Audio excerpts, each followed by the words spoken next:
Welcome to another edition of Living with Purpose. I have with me Basma AlBuhairan. She is the managing director of the Center for the Fourth Industrial Revolution for the Kingdom of Saudi Arabia, which is an affiliate of the World Economic Forum. She has a fascinating background that is being at the cutting edge of healthcare, technology, and health in the region. And the work that she's done has been extraordinary. So please join me in welcoming Basma. Thank you, Afsad. It's a pleasure and honor to be here with you today. And thank you for inviting me to be a part of your podcast. So tell us, you have this very interesting background of multiculturalism and this you being a pioneer as a woman in the field that you are in, and this ability to not take no for an answer. So this is just this wonderful juxtaposition. So talk a little bit about your journey. Well, let's see, where should I start? Maybe I should start from the very beginning, which is a very good place to start, which I think is a lyric in a musical that I heard a long time ago when I was younger. So I am from Saudi Arabia. I'm from the northern parts of Saudi Arabia, from Al Joth. I was not born in the Kingdom of Saudi Arabia. I was raised in the United States on the West Coast. So I spent my informative years on the West Coast, California, to be specific. I have two siblings, a brother and a sister. I'm the eldest. And then my sister is a middle child. And sometimes middle children who are like in the middle, tend to feel that they're lost, or people think that they're lost. Not in my sister's case. And my brother is the youngest. So spending my informative years in California, I did various things, as a child, because I grew up in the 80s. And so, I went to Redogo Woodlands Elementary School, to Woodrow Wilson Junior High School, and Glendale High School. But even though I lived in the United States, I was raised with certain boundaries that were very important to my family and to me, obviously. And in addition to the boundaries that I also, had, I was also raised to believe, to have values. And these values have been more or less my moral compass up until this day.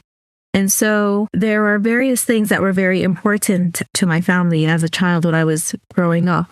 So in terms of, for example, believing in myself, doing well in school, being competitive, but not competitive with others, just competitive, within myself, and being true to myself as well. And these are just some of the values that I, grew up with that are still with me to this day. But also as a child, I was very bold and very ambitious.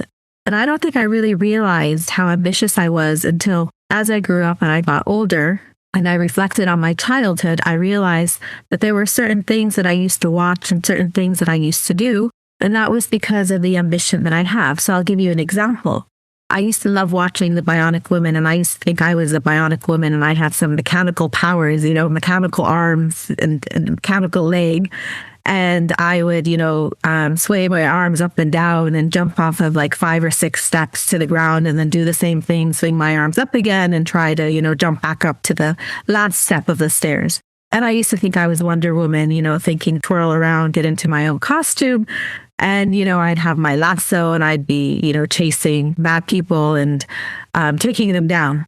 So to me, I didn't understand that as a child. I was mesmerized. I enjoyed that. And I used to even, watch the Jetsons, and I was mesmerized by the Jetsons, right? They had flying cars and they had Daisy the robot, and everything was sci-fi, high tech, right? And look at where we are today. Not too far away, I think, from that. And so, as I got older and as I reflect on these things, I realized that was really about the ambition that I had, right? And how the impossible is possible. As I grew up, became older, I moved back to Saudi Arabia to complete high school. I did my undergrad in the Kingdom of Saudi Arabia, but then I did my graduate degrees and my postgrad degrees in the United States and in the United Kingdom. And so I've always had this, relentless pursuit of education and lifelong learning, to this day. And I remember, education has always been very important to both of my parents, in particular my father. if it were up to my father, I would have multiple PhDs right now, not just one PhD. And I recall when I was finishing up my PhD at the University of Sheffield, I had a few months left to submit my thesis, and my father calls me and he's telling me about a school in California. And I'm like, Dad, where are you going with this? And he's like, well, I think you should apply there. And I'm like, to do what? To do a PhD? And I'm like, well, what am I doing right now? And, and he was like, no, that's a piece of cake for you. You're going to finish this. I think you need to do another PhD. Well, I did not listen to my father. So I think, what I'm trying to say is that knowledge has always been, again, another sort of common theme throughout my life. And knowledge is very important because your knowledge is your power. And that's how I've seen it, throughout my career as I have, elevated and I've done various things across various sectors. So I consider myself to be quite a versatile individual. And I think one thing that's been important throughout this is the knowledge that I've gained, the knowledge that I've learned. And even, I've done things that have been outside my comfort zone where I've had to actually teach myself. I've had to educate myself. And there's nothing wrong with that because I realized early on that if you don't have the knowledge and the tools at your fingertips, it's going to be very difficult for you to be successful. And people also respect you when you're knowledgeable. And that's something else that I've learned, as I traversed my career, is that if you respect yourself, others will respect you. And if you know what you're talking about, others will also respect you. But at the same time, if you're not sure of something, or if you, don't know, if you don't have a specific answer to a specific question, there's nothing wrong with saying, I don't know, could you help me with this? Or I don't understand, could you, clarify, what you're trying to say? So you had this journey, right? I mean, one of the things that when we previously chatted, you kind of talked about you toggling between these two cultures, that having had a American education in the formative years and then being back in Saudi Arabia and assimilating into that culture, which you were not that deeply engaged in earlier on, except of how it was at home. But yet you overcame that. So talk a little bit about how your family played that role once you went back, where you were able to get your education, complete your high school there, and then go to college, your first university in Saudi Arabia. I think one thing I've learned about myself over the years, Afdal, is that I'm a very resilient and adaptable individual. And I said earlier that when I was raised in the United States, I was raised with certain boundaries, right? And those boundaries were very important to my parents. And as part of that, knowing where I come from and what the culture is like and what Saudi Arabia is like. And so I grew up with, even though I grew up in the West, my identity and my heritage and my roots were back in Saudi Arabia. And so when I moved back, yes, it was different, but I was able to acclimate because I am from Saudi Arabia. I love my country and I believe in what we're doing in the Kingdom of Saudi Arabia, and especially right now with the transformation and Vision 2030. And so because I'm from here, I think it was just easy for me to acclimate to the environment. I think in any environment that, one lives in, what's very important is your immediate environment, your home environment, right? And my home environment has always been very important to me. And my parents and my siblings have always been, my support system. And I think, as with anything in life, it's what a person makes of any situation they're in, even if things are different. And there's nothing wrong with things being different. It's how do you acclimate to that? How do you assimilate yourself to that? And I think you learn a lot about yourself, right? And I think this is where, when we talk about adaptability, a sponge that kind of, you can mold into different things, which is very important. To me, these are characteristics or qualities, that I have as an individual. And again, even though I didn't grow up in the kingdom, I love Saudi Arabia so much. And I can't imagine myself being elsewhere. And at the same time, we've shown to the world what the kingdom has to offer. We've shown to the world that the impossible, is possible. And these are all things that, resonate with me as an individual. And I've had so many wonderful opportunities. My entire career has been in the kingdom, right? I never worked outside Saudi Arabia. And I have been able, I've elevated in my career. Prior to Vision 2030, in June 2000, I was appointed in my first leadership position. And I was working at that time at the National Guard Hospital, which is now called King Abdulaziz Medical City Riyadh. And I was appointed to be the laboratory operations administrator. It was the first time they appointed a woman to lead a technical department where I had about 300 staff or so, some direct reports, some indirect reports, and some of them were officers of different ranks. Prior to that, in 1995, 1996, I was the first Saudi woman TV newscaster on Saudi Arabian television, Channel 2. And I've done different things across my career. So what I'm trying to say is that the kingdom has given me so many opportunities that I honestly don't think I would have had the same opportunities had I lived elsewhere. You've talked about this now twice, which is the art of possibilities, where you are essentially saying impossible is possible. And you are just living and breathing that. And that you have actually shown the ability to be multicultural in how you do your work and how you bring knowledge to play and into a community which is literally today, Saudi Arabia, the kingdom is just growing. It is attracting investments. It's actually doing new cutting edge things. It's, I just heard that it is hosting one of the largest e-gaming competitions in the world this week. Something like that, where you have thousands of people that are going to be, part of the world e-gaming championships. And that you, as a Saudi, are in the center of all of that. And the center for the fourth industrial revolution is kind of in this nexus. So talk a little about how you are bringing Vision 2030 and all of the innovations that are happening, and then you are kind of in the center of trying to connect the dots. So before I do that, let me just maybe comment on the e-gaming statement that you made. Saudi Arabia and Riyadh specifically is hosting the Esports World Cup 2025. And this began on July 7th, and it will continue until August 24th of this year. And the event is going to feature 25 tournaments across 24, game titles, and including new additions like Fatal Fury, Crossfire, Chess, and Valorant, just to name a couple. I'm not an expert in this area.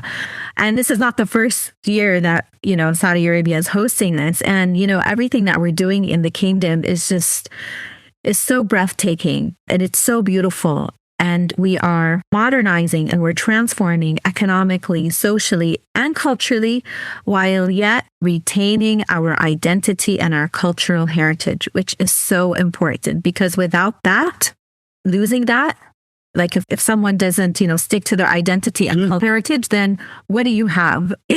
Right? So it's important. And we've been able to demonstrate and to show that you can modernize while still retaining to your values and your culture and your heritage and your identity, because those are so precious and they're so important. So now going back to your question about the Center for the Fourth Industrial Revolution in Saudi Arabia, we are a World Economic Forum affiliate center, meaning that we are part of the network for the Fourth Industrial Revolution at the World Economic Forum. This network was established back in 2017 in San Francisco. And then they fast forward to today, we're about, 23 centers found across the world. And the reason that this network was established, and Klaus Schwab had coined the Fourth Industrial Revolution and emerging technologies, and how as innovation progresses and it accelerates, we also need to ensure that these technologies are safe and ethically adopted and that they're human-centric and that they leave nobody behind. So the center in Saudi Arabia was established in 2020. I have been leading the center now for 3 years. And we are a think, do, tank, and we are a multi-stakeholder convening platform where we bring together stakeholders from across industry, government, academia, and research entities and civic society to co-create and co-design agile governance frameworks that are rooted in the priorities of Vision 2030. And at the same time, they also have global relevance and global scalability.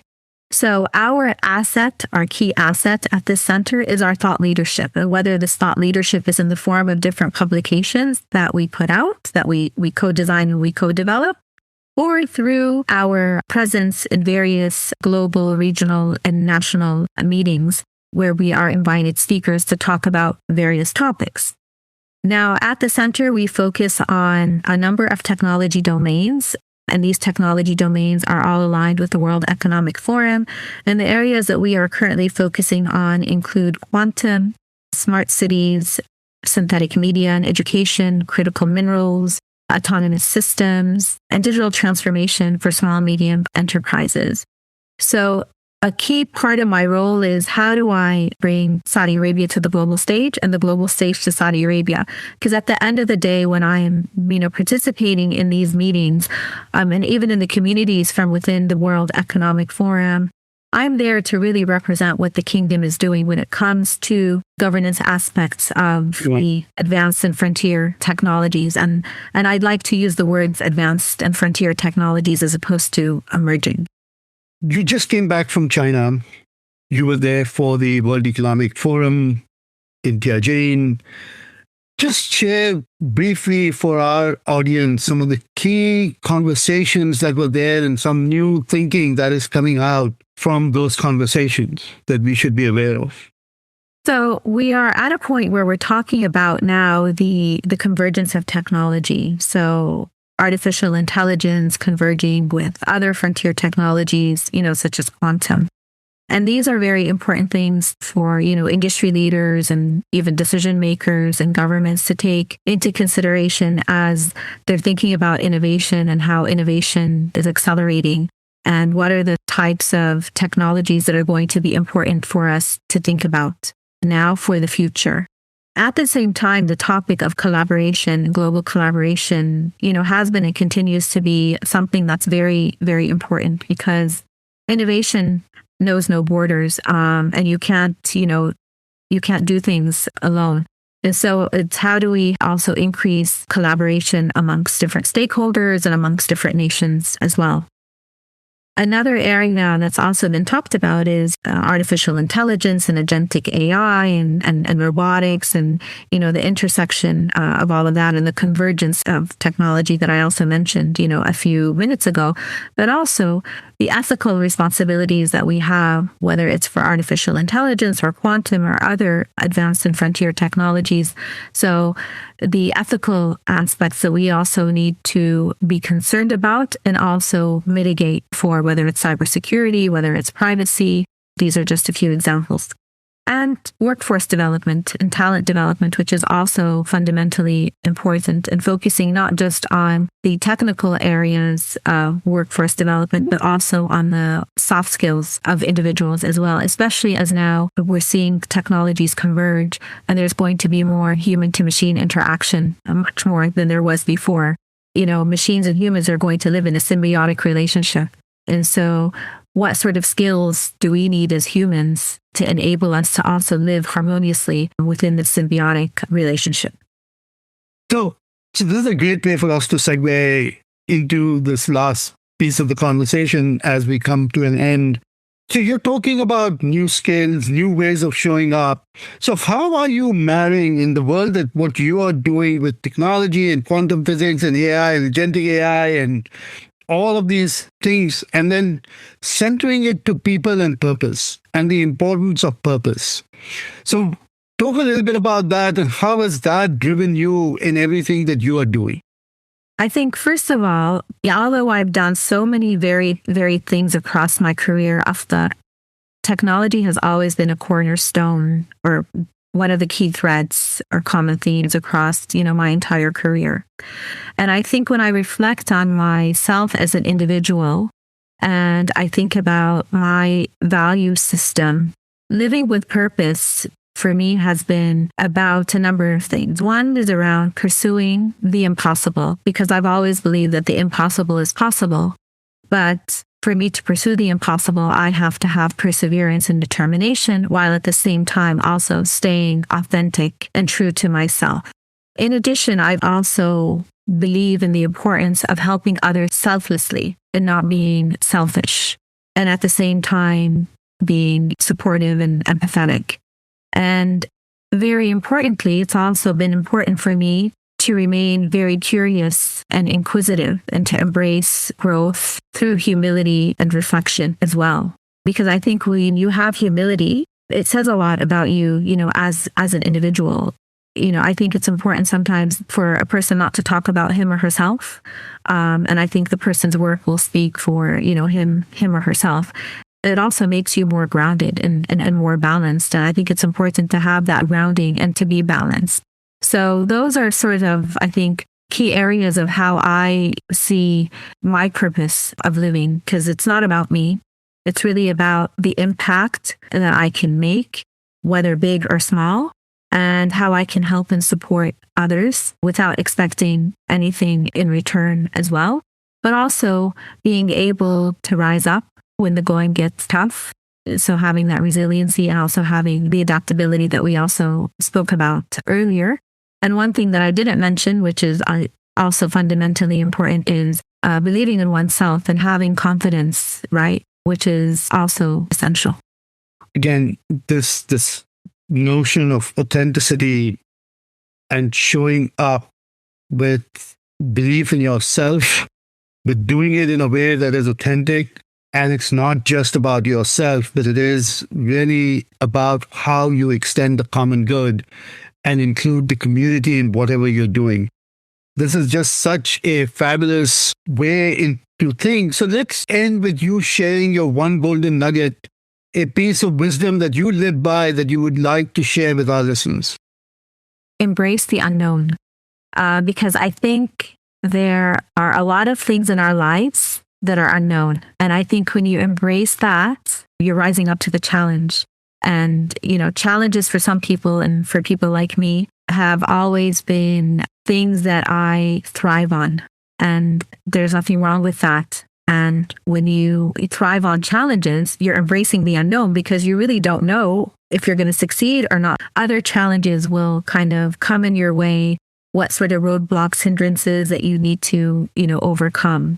And I think just embracing that is important. But I think what's maybe even much more important than that is having a deep self-appreciation for yourself and being in a place where you are content and you're at peace with yourself. And if you are able to get to that point, then you have done well. Contentment, all of us try and chase happiness. But actually what you're saying is it's not about happiness, it's actually about being content. Because happiness is this highs and lows, because you're always going to have some measure of sadness in your life. But contentment is you are able to overcome these emotional swings in a more deliberate way, where even great successes do not become too big. And failures are also accepted because that's the way life is. Basma, it's been such a pleasure having this conversation with you. Again, to our listeners, make the impossible possible. That's the key message. I believe in the art of the possible. So I think this is just such a great message. Again, purpose is that renewable source of energy that continues to drive humanity forward. Live a life of purpose. Basma, thank you so very much for being part of the podcast. Thank you. I thought it was a pleasure.